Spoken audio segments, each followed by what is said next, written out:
Good evening, everybody. Good evening to everybody in India and Asia. Good afternoon if you're in Europe or in the United Kingdom, and good morning if you're in the Americas.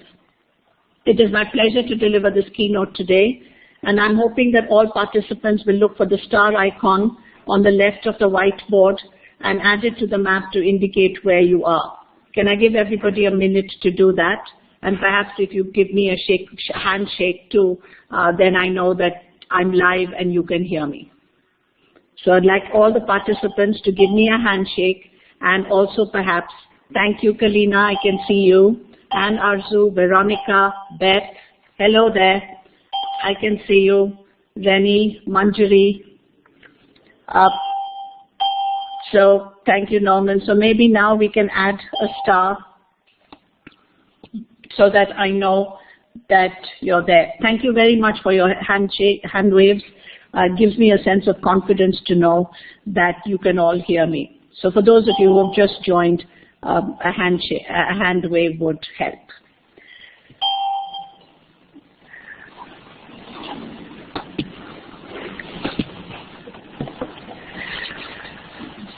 I'm speaking to you today from Bangalore, India. And I'm going to be reading and presenting slides to you, which I hope will give us some time to be interactive towards the end of the session. Everyday practice, as described by Michel de Certeau, is difficult to define and can be broadly described as an ensemble of procedures which form part of the collective consciousness of practitioners. This paper and the views and ideas presented in it are the outcomes of a collective inquiry of multiple stakeholders across diverse and different institutional spaces. I start, therefore, by voicing my debt and to state that the ideas I present to you today owe much to the community of facilitators, teachers, artists and designers with whom I live and work in Bangalore, South India. This debt is more than just homage or acknowledgement by an author or scholar. It is an open statement that the state of questions presented in this paper are part of a network of professional and textual exchanges, and in that sense, a dialectic of an inquiry in process. With that tribute to the teams, I present myself to you today, Geetha Narayanan, passionate teacher and learner, living in Bangalore, South India. I work in 3 different milieus, which form part of an ecology I seek to share today. A research group of artists, designers, and educators who call themselves the Project Vision Collective, K-12 teachers and facilitators from a non-formal sector and a formal K-12 school. Today, what I present is their work, but the questions they pose remain open as we all work to understand the logic of practice in everyday teaching and learning. I will begin with the presentation, from which I will speak rather informally and close at end with a more formal summation of theories, ideas, and positions. The image before you is the one of my student Umang Bhattacharya, and one idea and concept that has been niggling in my head since 2002 when he took these pictures is the notion of the human spirit. And as you can see, what he has captured so well is that when there is a spirit in something, it stands out without words. In this slide, which you see now, is a presentation I made at the Ars Electronica in 2004, where I was looking at and reviewing questions raised about education when one tries to learn with the spirit in mind. We investigated at that time lessons from ecology, craft, spirituality, and living structures. We looked at living spaces, physical spaces, interactive spaces, and looked at them to try and find out what made them alive or energetic. We tried to define what was humanness, and we also endeavored to find conditions that allowed consciousness to emerge. And some of the answers are on that slide, and in the thing of time, I won't go over it. One of the things that I learned most in this course that I taught with my students was that the informal sectors of India, in particular the informal economies, had a lot to teach us about learning through and about spirit. Other important ideas on this are the notions of dissonance and impermanence, and of course, ecology. My paper, which is called Reclaiming Resonance and Resurgence in the Middle Grades, actually is a paper that I'm talking to you about which goes beyond rhetoric. In this slide, I want to talk about three kinds of rhetoric that I hear commonly across the globe. I know I run a risk of being accused of grossly oversimplifying the facts, but nevertheless, I do want to put them out for you to think about. I think that the current rhetoric is obsessive of the idea of newness. Smart devices, today's iPad 2, fast knowledge, a Google search, 1 billion hits, very quick browsing, very fast filtering, and you know today something you did not know 5 minutes before. Another rhetoric of the plenitude has also come to us from technology and is the mantra of communities. We're now collecting connections and friends, whether it's on Facebook, Twitter, or LinkedIn. And the young children we teach are no better. We know that crowdsourcing is an idea that has arrived within the educational milieu, and we wonder what it has to do with our classrooms. And finally, of course, there's the mantra of flatness, where demography is all, and India and China claim to have a privilege or an added advantage in this idea. I pose that as a little bit of a problematic position. And the mantra of flatness also means that one can separate, therefore, the production of knowledge from its distribution and its use in education. The other rhetoric is the rhetoric of reform, and I've classified them broadly into responses or reactions. Responses and reactions to equity in our own country. The Right to Education Bill is one that is a current response to the gross inequity we see in access and quality of education. Globally, there's the discourses on standards and attainment and the high-stakes testing game. And within India, we see a resurgence of the rise of new international bodies, and in particular, the International Baccalaureate. Failing schools, and I say this with some perhaps a tinge of bitterness, classify themselves today as International Baccalaureate, raise the fees, become part of an international cohort. I do not see that the spirit, whether it's that of a teacher, the education, or the institution, can rise by just accreditation. Then we have the rhetoric of expressions and formulas, that of multiple intelligences, brain-based learning, or one that I myself have spent many years thinking about, which is design thinking and its role in education. So the idea really is to note that with each rhetoric that I have listed above comes strategies and tactics, all of which in turn try to seduce, persuade, or make use of teachers, administrators, and children to create a global discourse on educational change. In sharp contrast to that are the dangerous ideas I always propose and propound, the ideas of smallness, the ideas of localness, or looking at one's immediate context, slowness, disruptiveness, and to be integrative, or to consider wholeness. Now, we all know what the Red Queen said to Alice. She said she almost always wanted to believe 6 impossible things before breakfast. Or perhaps these dangerous ideas are inconvenient truths, because all of us want to live and want to sustain our practices of teaching and learning, both design and delivery, on what I find to be reassuring lies. My work in the last few years has been trying to articulate a pedagogy of wellness rather than a pedagogy of survival. The idea of survival of the fittest is often quoted to me as a key reason for more competitive and less inclusive perspectives in creating learning environments.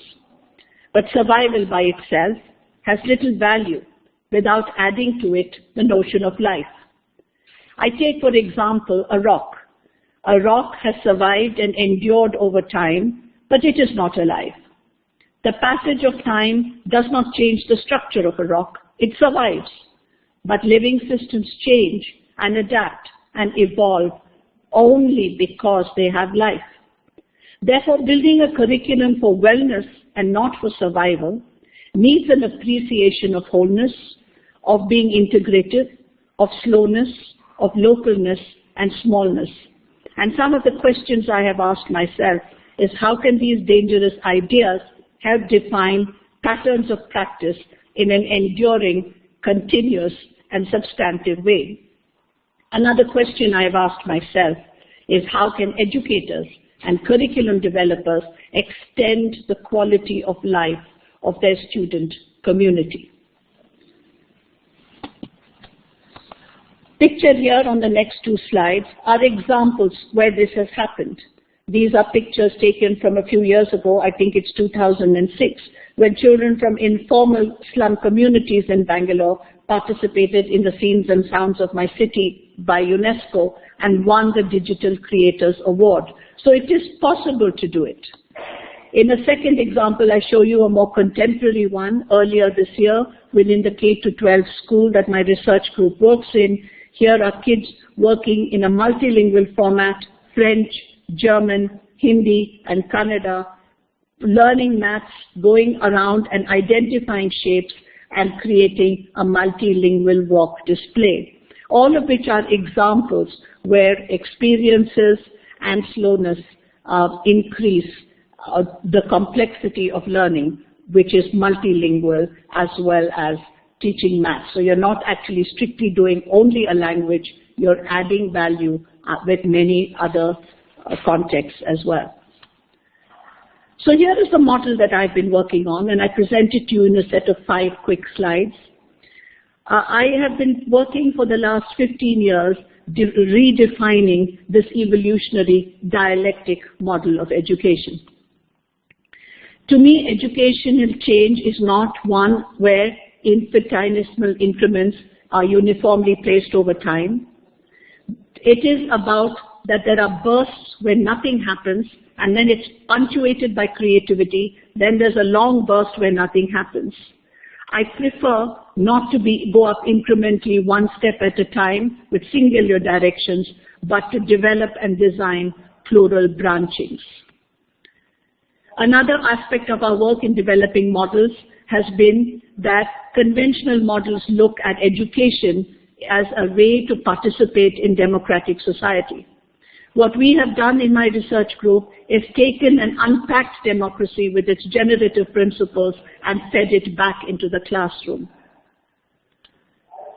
A third operative strategy for us is the notion that there is experience first, dialogue next, and closing with reflection. If this forms the basis of how we set up class, we do think that there is a change in the way children learn.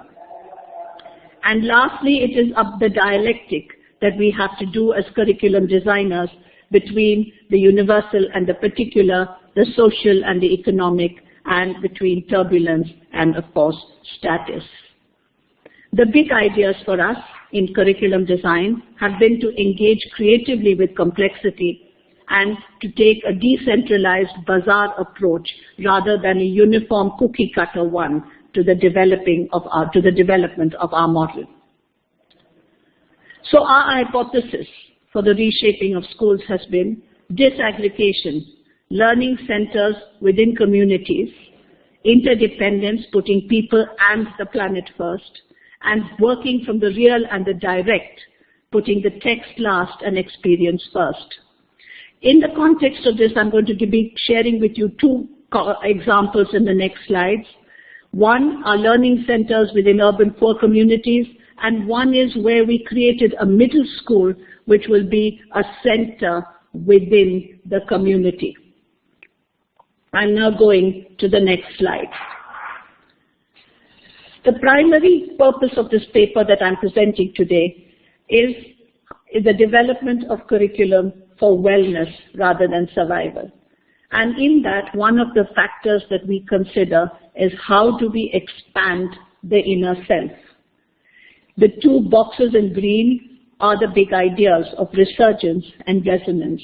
The boxes in yellow, we will talk about strategies and tactics and show you examples and trajectories.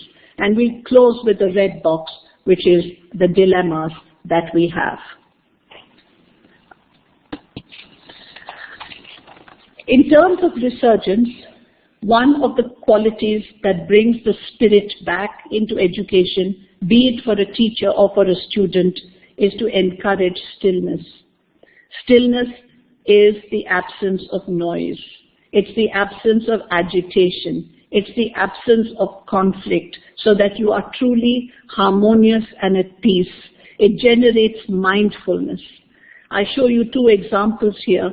In the first slide, the teacher Sharda holding the talking stick with the mandala that they have co-created on the ground is talking about her day as an equal with her students. On the other, using stones taken from the neighboring ground, children bake a mandala on the ground. The collaborative activity we have found is one that encourages peace and mindfulness for the rest of the day. Here are two mandalas with a difference. The first one is programmed with peacock crickets, and the second one are just leaves arranged in a symmetrical display. These displays can take as long as it wants for kids to program or to create it, but starting with the mandala at the beginning of the day encourages stillness and mindfulness for the rest of the day. Another point I want to make is that learning, when it's designed, must be complex, real, lived, and reflected upon collectively and individually. On the right-hand side of the slide that you are looking at, you can see children from a K-12 international school learning about forests and eviction from forests and livelihoods from a tribal who was in the forest, a male and an elder. On the left-hand side, you see what the kids did with it, the insights that they created as mobility maps, result of the reflective conversations that took place in the classroom after their visit. Over here, within the urban poor context, is a classroom where kids are learning about geometry, perspectives, and lines of sight. These classrooms are very carefully created and prepared so that every child participates, engages, and enacts their learning. Another view of yet another geometry classroom, this time within the K-12 international school, children here creating a 360-degree view of what they have seen and trying to arrange the photographs that they have taken in the circle. One of the very big interventions that we have made is to engage children with the primary act of gardening. There is no real space for gardening, so we take rooftops. On the right-hand side are children trying to design a pergola using newspaper and testing it for size. And on the left-hand side, they actually build it, getting themselves into the act of enacting, performing, and learning by making. Girls with tools, a very obvious one which makes us feel happy, and the garden as it grows and develops. Today, a year later, there are herbs which are drying in classrooms, adding to not just to the aromatic sense that they spread, but also to the fact that we can look at the ideas such as sustainability. The large sunflower seeds are there too, being gathered to grow for yet another time. So far I have been talking to you about resurgence, about the recovery of self, how to create an atmosphere where children can be assertive, equal, and empathetic with the adults in their community, how we can enable awakening and discovery, and what we can do to revitalize both adults and children through practices of stillness and mindfulness, and engage them in real contexts which are relevant to them, such as the garden. Here are our children engaging with a mathematics class of classification. They're not in a classroom. They're not sitting on tables and chairs. They do have tables and chairs. But taking them outside with the lovely dappled dots of sunlight coming through the thatched roof, working with chalk on the floor, is something where they feel a sense of discovery. I find that sometimes we manicure classrooms too much. Making things rough and keeping it simple is what helps in the awakening and recovery of self. This is a class that was taught a year ago, the Bhopal gas tragedy, which many of you may know if you are from India, where the international globalized firm Union Carbide had an industrial accident which allowed for a large amount of toxic chemicals to get into the air and created an environmental disaster of a really large scale. Well, the Bhopal gas verdict was coming out, and what better time was there to study the tragedy, its economics, media, and language. I say this because very often our curriculum is rooted in the textbook and not in the now. If there is a tragedy, if there is a court verdict, if the sun, as we know today, is in solar maximum and will be there for the next few months, are these not the right things to be bringing into our classroom to talk about? Why do we leave them in the textbook? Why can't we take the now, the present, and bring them into our classrooms? So we design interventions that are very, very carefully thought through so that these visions can be translated into practice. The way we work is we encourage people to design expeditions, to have the learning constructed in longer days with immersive camps, to have labs which are practical and which bring scientific experimentation into the everyday without having to use a very large, big built facility, to change the nature of assessment, to develop magical moments in the classroom, to encourage contemplation and stillness, and to build participatory cultures. But is this only for the students, or is it also for the teachers? I read here from Rabindranath Tagore, whose 150th birth anniversary we celebrate this year. In his essay, Creative Unity, Tagore writes, "A most important truth which we are apt to forget is that a teacher can never truly teach unless he is still learning himself. A lamp can never light another lamp unless it continues to burn its own flame. The teacher who has come to the end of his subject, who has no living traffic with his knowledge but merely repeats his lessons to his students, can only load their minds. He cannot quicken them. Truth not only must inform, but inspire. If the inspiration dies out and the information only accumulates, then truth loses its infinity. The greater part of our learning in the schools has been wasted because for most of our teachers, their subjects are like dead specimens of once living things with which they have a learned acquaintance but no communication of life and love. One of the things that the Project Vision Research Collective does is that we organize expeditions for teachers and facilitators. Here is one that happened in the month of September in Kasaragod in Kerala. We have teachers from diverse institutions. Here they are trying to use the survey to measure the height of a sand dune. Here are teachers enacting the Tempest by the riverside, looking and discussing rivers and estuaries. With me, I'm there with a white cap on, talking to Vidya, Shubha, and Ritika about the territorial capital of this body of water. And there are Shubha and Vidya again with their digital probes, learning to assess water quality. They love to learn. They love to explore. They love expeditions. It keeps them happy. It brings the spirit back to their teaching practice.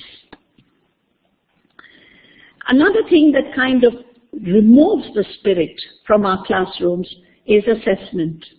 And this is an area that we have spent a lot of thought about and to find ways in which we can actually change the practice of assessment. We call them assessment melas. Mela in India means a fair or a festival of an extremely disorganized kind. And to turn assessment into a frenzy of disorganized celebration indeed is a difficult design challenge. But as you can see, the kids love it. They do not know whom they're going to talk to, whom they're going to present, but they love the festival spirit with which it is done. And here is the process behind the portfolios, the target maps that they create, the mind maps that connect and chunk all their learning. It's a complex process, it's well thought through, and the results have indeed been heartening. So as you see, powerful learning emerges in an unexpected way from small changes in the microenvironment. I present now some case studies which explain in more concrete terms perhaps the abstract ideas that I have been presenting. So we will go first to an expedition into the rainforest. Here are children from the local slum communities who are part of the Drishya Kalika Kendra visiting the Agumbe rainforest. They walk through the forest. They start by setting up a classroom much like a scientific camp, putting up their maps and discussing where they are and what they're going to do. Then the real study begins. It's not documentation. It's experiential. And here is Sukanya with a hard hat on her head, bravely getting up the rope to get up to the canopy to study it. And there they are, moving up the canopy. Maybe they are a bit scared, but the canopy of a rainforest is indeed a special place to study, and you don't know what you're going to see unless you get there. Here is another group studying water quality, looking at the stream, looking at the buttress roots of the rainforest and trying to see through a use of digital probes and sensors and whether the water is purer here, where it's stagnant and still, rather than when it flows rapidly downstream. Here is an underwater image taken by one of the children with a flip camera. Real data from a real site. And not to leave oral histories behind. We make a lot of time and effort to create oral histories wherever we go, so that the practice of learning history is a lived and experiential one. Here are some of the drawings that the children made, which are evocative of the way they've learned to think and look at nature. The quality is remarkably sensitive and imaginative and something that I feel moved about every time I look at it. Here is another project. This is what we mean by immersive learning, and this is a project-based learning that ran for 5 days in grade 7. It was called Project Monster Storms, and here the children started by tracking real storms using real-time streaming data. And then they went on to map it spatially, and here the real emphasis was on playing with tactile and sensory materials. Once they had mapped the current storms onto the space, they then sat in reflective circles, talking about their data, talking about why the storms were happening in North America, what was so special about the North American continent that there were more storms there at that moment in time than, say, in India, which was in the middle of its monsoon. And then they went on to make a storm, and that little piece of paper that you see hanging down from the clamp was one that was supposed to become a spiral and move with the wind that was created, thereby simulating a storm.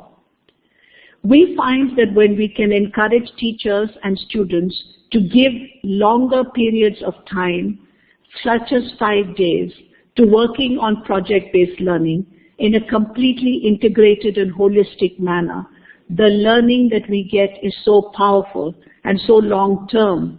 And we find that the kids are able to recount with great deal of scientific accuracy, great deal of scientific accuracy, all the coherent principles of physics that are involved in storms. I say this because there's such a lot of dialogue I see about STEMs, about science, technology, engineering, and mathematics education.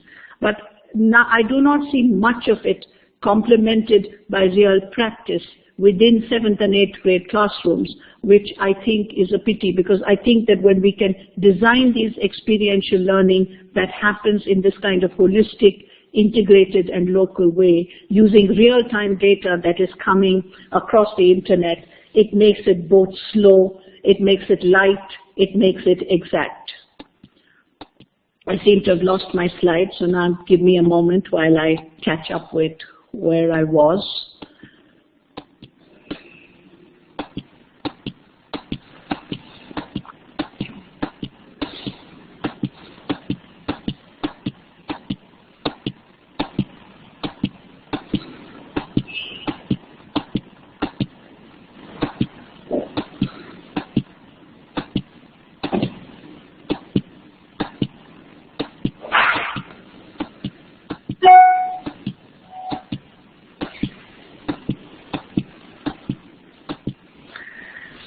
Magical moments.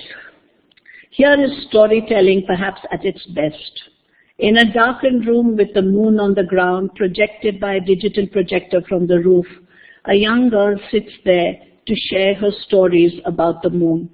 I do feel that spending the time to create events of this kind within a simple classroom adds magic, adds mystery, and the kids really do enjoy the storytelling and remember the stories that they have.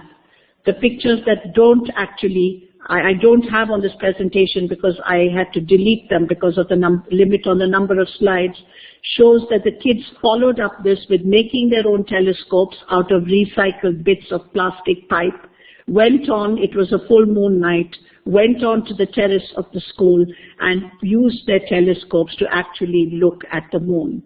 So it was a very powerful learning event designed in the evening, both for storytelling, to see the magic of the moon, and to make a telescope. Oh, well, I do have that picture. Here is the picture of the telescopes made out of recycled PVC pipes. Symmetry and geometry. One of the ideas that we look at is how can we use natural materials and put them back and not consume more. And this was done by the artist Lavanya Sahi with 7th grade students, teaching them about symmetry, rotation, and reflection. She helped them make a kaleidoscope, and there are images from the kaleidoscope that they made. And she also made them do practical geometry and take a test. I'm trying to tell you this because it's not that we don't do book work or that we don't do tests. Both are very much part of our middle school program. I come now to something which is a little bit more difficult. The notion of wellness rather than survival is linked with children in middle school with problems and dilemmas of a personal nature that they need to solve. But as Francisco Varela quotes in his book, The Embodied Mind, all of us suffer from what he describes as Cartesian anxiety. And I read here from his book. He says the usual tendency is to treat cognition as problem solving in some pre-given task domain. The greatest ability of living cognition, however, consists in being able to pose within broad constraints the relevant issues that need to be addressed at each moment. These issues and concerns are not pre-given, but are enacted from a background of action where what counts as relevant is contextually determined by our common sense. My students, Alisha and Rinmay, perhaps have not read Varela and the Embodied Mind, but they put together a project for students in grade 6 where they had to decide and learn about solving problems for themselves, personal problems. Alisha put her project on Scratch, and her project is called To Do or Not to Do, and the kids actually enacted through Scratch dilemmas that they faced in their personal and social worlds. In another one, Rinmay has worked on stop-motion animation to talk about whether a young girl stays to fight or runs away. I have only taken 4 slides out of there for you to look at, but the main point that I'm trying to make here is in both these classes, one run in the 6th grade and the other run in urban poor communities, there were no Cartesian reference points. There were no cognitive certainties. The kids were asked to use their intuition, their common sense, to help them make judgments on personal problems that they faced. And it is the act of storytelling, whether it's on Scratch or time motion animation, that makes these powerful learning experiences for the kids that they will not forget. It fills their soul, it gives them promise, it feeds the future. But then all is not always well. We have the constant problem of inertia versus innovation. And here I project that it is very necessary for us in education to think of disruption as a design or mental cognitive construct when we're trying to talk about the kind of changes I have proposed in this talk. If you look at the slide, and I'm not so sure that it's so clear, you can actually see the dilemmas. The dilemmas here are the teachers and students convinced, or are they not convinced? Is it mere imitation of ideas that we present, or are there viral filters working and new mutants arriving? Whatever it may be, there is a necessity for us to know that curriculum must be slow and be disruptive. By slowness, I say that it must be natural and contemplative, and by openness, I feel that we have to practice letting things come to us with open hearts and open minds, and keeping magic and mystery alive. So we wrote a curriculum for the middle schools, which we call Entering the Center. It is disruptive and innovative with pedagogical tools and processes that you have seen. This curriculum aims to create learning experiences and opportunities that do transform and empower both teachers and students. The curriculum adopts what I call a pro-leapfrog approach. Leapfrogging is an idea where you think into the future. It really means that you have to get beyond the competition. And in education, the leapfrog principle requires entirely new approaches to teaching and learning, to help children and youth cope with a future that is becoming increasingly unpredictable, and to create desirable and alternative futures. So this curriculum is pro-leapfrog. It does work on a background of contextualized multiple intelligences, which means that we include technological, economic, social, political, cultural, and learning intelligences. And we address tripleization, which is globalization, localization, and individualization. We also have ways of world making. And here I'm going to do a small read again, which is from Rabindranath Tagore, where he is talking about the fact that we have three kinds of knowledge in India. I read from Tagore. He says, in India, the view of this world is summed up in one compound Sanskrit word, Satchitananda. The meaning is that reality, which is essentially one, has three phases. The first is Sat, a simple fact that things are, the fact which relates us to all things through the relationship of common existence. The second is Chit. It is the fact that we know, which relates us to all things through the relationship of knowledge. And the third is Ananda. It is the fact that we enjoy, which unites us with all things through the relationship of love. To me, Satchitananda should be our way of world making. And this is something I propose and take from Tagore, whose ideas are given in his essay, Creative Unity. So here we have a few examples to end my talk. Examples of a girl here who looked at a plant cell under a microscope and then ended up making a painting of it. Sorry, I've gone a bit further. I'm just going to go back.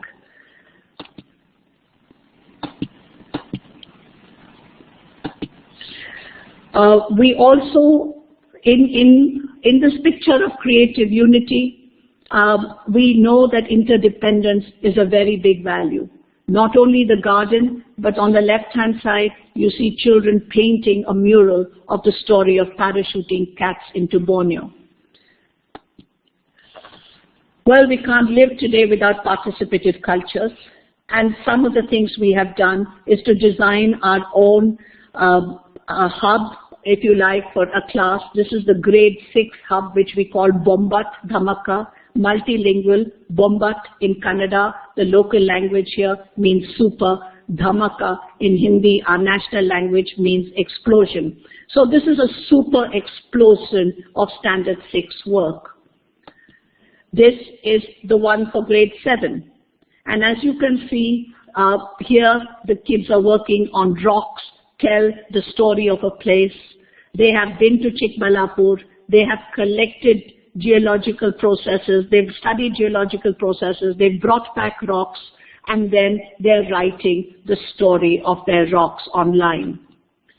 And here again, examples of collaborative learning, reading labs where we have Ask an Expert, Language Analyzer, Critical Analyzer, Context Analyzer, and we have books like Boyhood Tales, where there are discussion forums have been created for language and literature, authors, craft, context in change, and so on. So I conclude with some pictures taken from the urban poor community that we work in. The middle school program, as I told you, works both at the level of urban poor community as well as an elite K-12 international school. Within the urban poor community, livelihoods are extremely important, and here is the work of my student Sadhvi Java, who worked with these girls to create a sense of self that the young women who are in these communities really want to dress well. And here they are, sorry, I seem to have gone further, making their own clothes, dyeing them, embroidering them, and designing them. In the next one, a group of young boys learning technical drawing, working at the lathe, and designing an LED torch which works on natural materials. This is a grade 8 or 9 project. I'm not very sure whether it's grade 8 or grade 9, but it is a project that ran over 5 days. And the last one is the work of my student, Alisha, who worked at mapping the electromagnetic radiation with kids in their community. The map on the ground is a projection on Scratch. The cell phone towers were located with GPS devices, and the students understood by using very sophisticated electronic smog sound detectors exactly the hazards of electromagnetic radiation in their communities. So here is context that is natural, learning that is emergent and not curated, We do not know what we're going to get when we start on these projects, but we are indeed extremely happy to do so. And so I end my paper and keynote to you today by summing up that if we reclaim the everyday lived practices of both teachers and students, then we do it in 3 different ways. We do need to understand that change needs a trajectory of practice. We can't stay in the same place. We need strategies that are powerful, and in the presentation that I made to you, all the strategies were designed at the level of the research group, but introduced along with participation of the teams on the floor. We feel visions and imagination is extremely important. Working inside schools and not outside is critical, and we aim to build the long tail for our work. We are a collective that supports and empowers teachers and learning. We hope one day to be large enough to provide a critical mass and go for the tipping point. Thank you very much. From Bangalore, India, Geetha Narayanan. I'm happy to take questions, and I'd need some help with the technology to do that. Thank you. Amazing. And I am totally blown away as I look through how many people are in this talk, and you began it with so many things up against you. I am totally blown away by you, lady. If you would like to ask a question, you may raise your hand by going to the 3rd link in with the hand. You may raise your hand there. We can give you audio, or you can type it in the chat. Both audio and chat have been enabled. If one person's on chat at audio at the time, that is best. Thank you. Very much. I'm happy to take questions, so I'm going to turn my mic on so I can get the questions, and then I will answer. Happy to do it on the chat as well.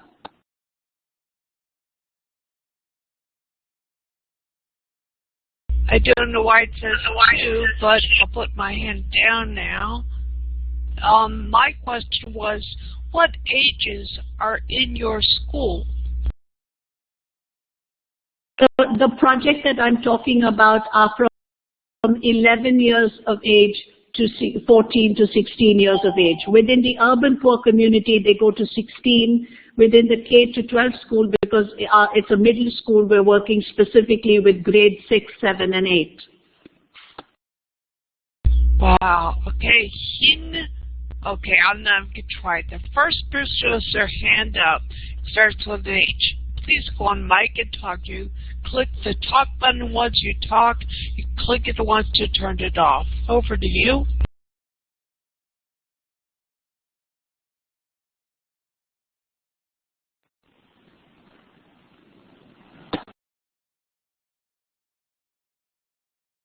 Maybe you can write your question in the chat. You do have the mic, or I have enabled to write in any case. You do have audio. So I don't know if it's not working.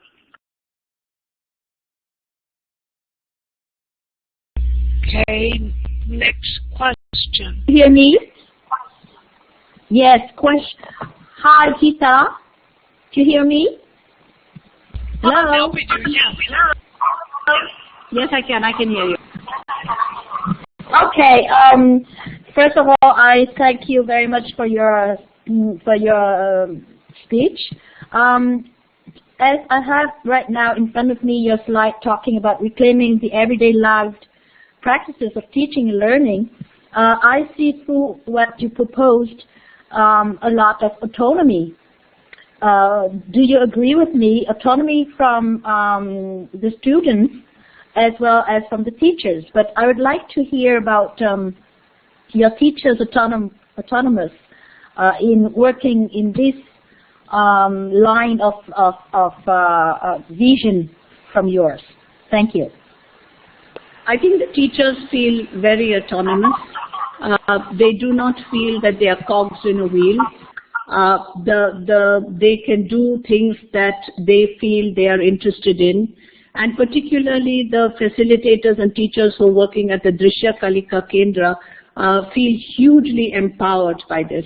As I said, it is reclaiming the everyday lived practices of teaching and learning, and it is the teachers who have to reclaim their everyday lived practice first.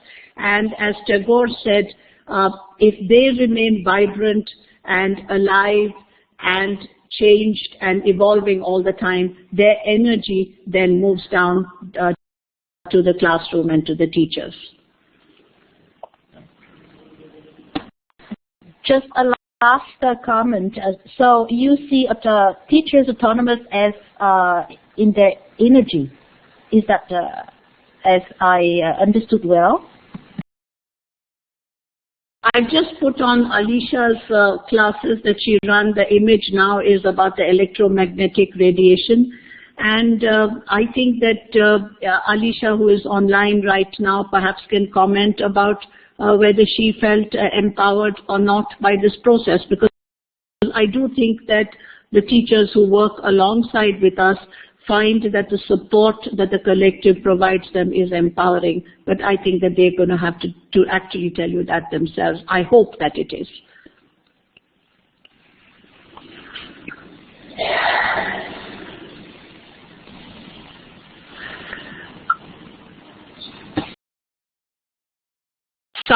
Some of the questions are, one of the questions Laurie is asking me is how many students in the school, Laurie? And there are in the K-12 school, we are working with over 100 students, about 32 to 33 per class, so it comes to about 100 students. And in the Drishya Kalika Kendra, where we are working, we're working with approximately the same number. So we're working together with about 200 students.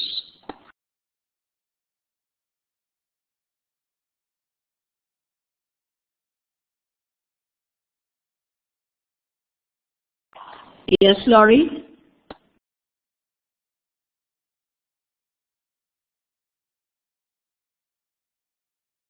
Lisa, in answer to your question, are the students international or only Indian? I think that they are only Indian in the urban poor context. A few of the students in the K-12 school are international, but by and large, the project is for Indian students at this moment. And Laurie, yes, we do have contained classrooms for each grade. Much of the work you saw were inside those classrooms.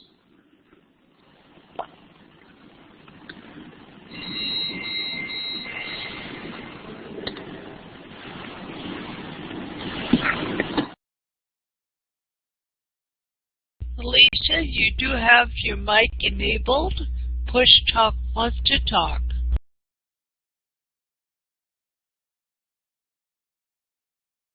Switch to talk, Laurie.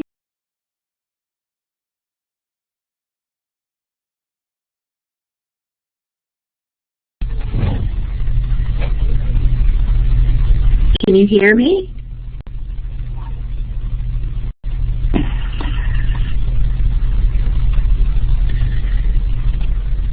I'm trying to think of how in the United States we can model a similar type concept as we've gotten so standards oriented. Well, Laurie, I was in Boulder. Oh dear. I was in Boulder, Colorado a month ago, speaking to an educational forum organized by the district in Colorado, and there was a lot of resonance for what I was talking about, and I have been invited back by the Boulder district to go and see what we can do. So I think that there are other places. I think in Boston, there have been people who have taken some of these ideas forward. So I do think that there is a resonance for these ideas across the globe, and I do hope that this is a middle school program that we can share with everybody who would like to be interested in talking to us about it.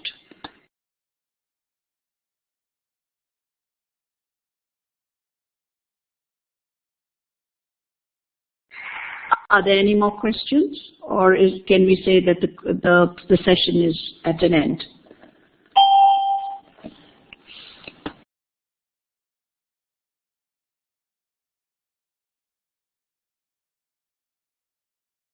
Okay, it looks like Alicia's first. Take the mic, please.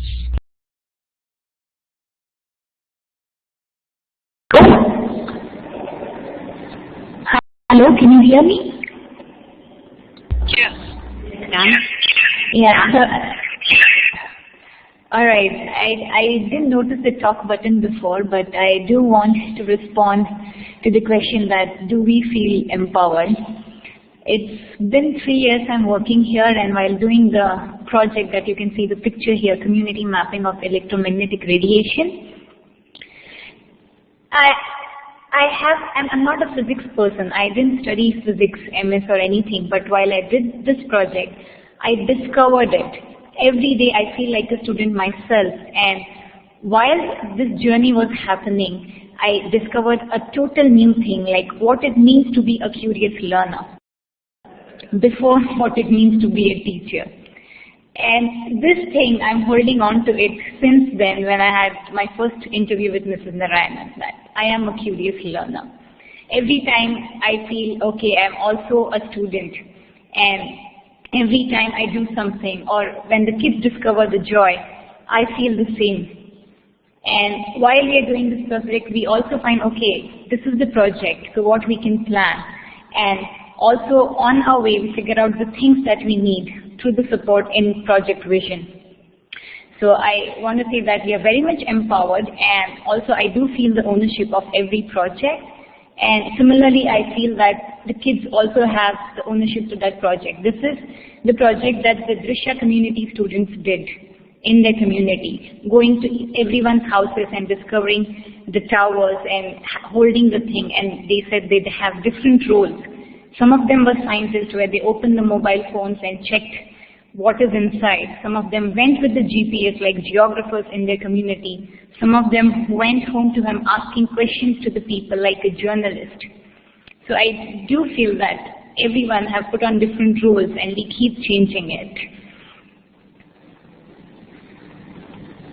Much, Alicia. I think it really made a difference.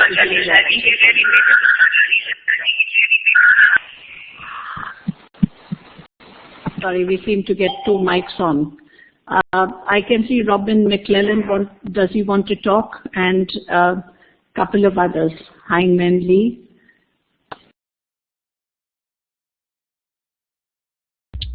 So Robin, you want to come in? My turn? Is that my turn? No. Yes, no. Please do.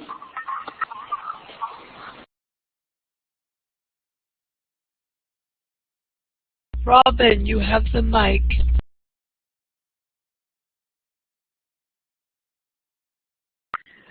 Robin, you have the mic. You have to press the talk button on the top left-hand side.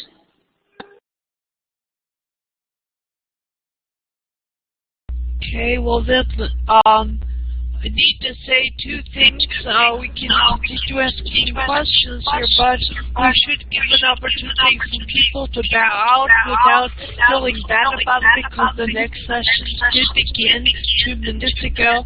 So if you have your heart set on going somewhere else, then please go there. We thank you, Geetha, for an absolutely amazing keynote. Hello, Geetha. If you have more questions, please do ask them. Hello, I have Robin ready to talk now. Thank you, Robin. Can you come in? Okay, I'll talk to you another time.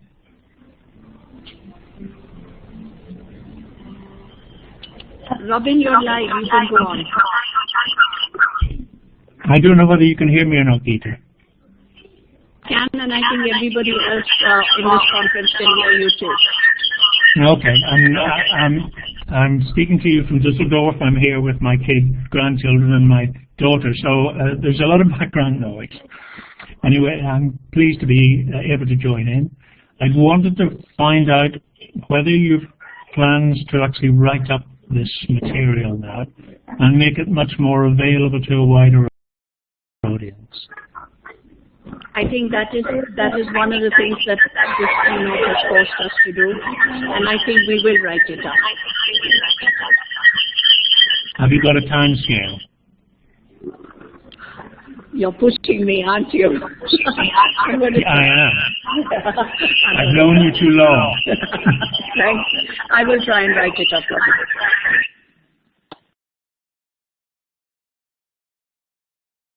I'm Would sorry Narayanan to like to play come in, about please? the bike so Geetha could respond. Was that wrong? No, that's fine.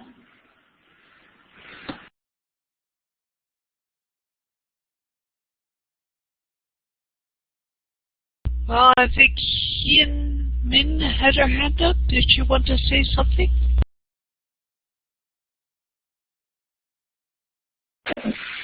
I'm happy to take another question. I just want to thank Alicia for her witness. I am touched about one sentence she said is every time she feels like a learner.